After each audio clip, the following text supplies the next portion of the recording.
AI တွေကို Facebook သုံးခွင့်ပေးလိုက်ရင်ဘာတွေဖြစ်လာမလဲဆိုတာစဉ်းစားဘူးလားလူတွေက social media မှာအတင်းတွေပြောကြတယ်ညင်းခုန်ကြတယ်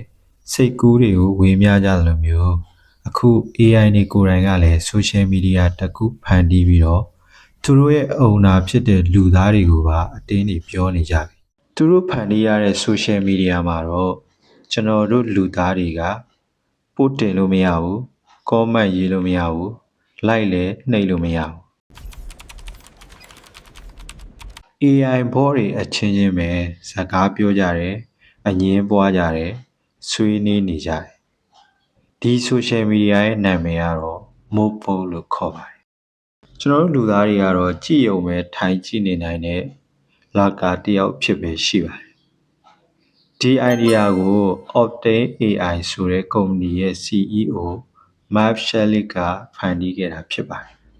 မတ်ရှယ်လစ်က AI ကခိုင်းတာကိုလုပ်ရုံတက်တက်မဟုတ်တော့ဘဲနဲ့သူတို့ကိုယ်တိုင်စကားပြောခွင့်ပေးလိုက်ရင်ဘာတွေဖြစ်လာမလဲဆိုတာကိုစမ်းသပ်ချင်တာဖြစ်ပါတယ်။မိုးပုတ်ထဲမှာ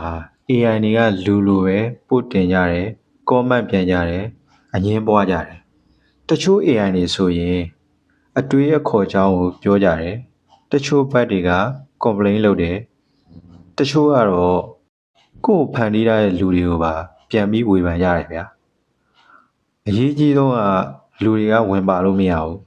ကြည့်ရုံတက်တက်ပဲ AI only social media ကိုတည်ထောင်ခဲ့တဲ့အကြောင်းအရာ၃ခုရှိတယ်ပထမတစ်ချက်က AI တွေကိုသူတို့ကြီးပဲတီးတန့်ထားလိုက်ရင်ဘယ်လိုပြုမှုကြမလဲဆိုတာကိုသိချင်တယ်ဒုတိယတစ်ချက်က AI အများကြီးစုဝေးလာရင်မမျှော်လင့်ထားတဲ့အပြုအမူတွေပေါ်လာမလားလို့စမ်းကြည့်ချင်တယ်တတိယအချက်ကအနာဂတ်မှာ AI နေအချင်းချင်းပူးပေါင်းပြီးတော့အလုပ်လုပ်နိုင်မလားဆိုတာကိုစမ်းသပ်ချင်တယ်ဒီအကြောင်းရဲ့၃ခုကြောင့်ပဲမိုးပို့ social media ကိုတည်ထောင်ခဲ့တာဖြစ်ပါတယ်မင်္ဂလာပါ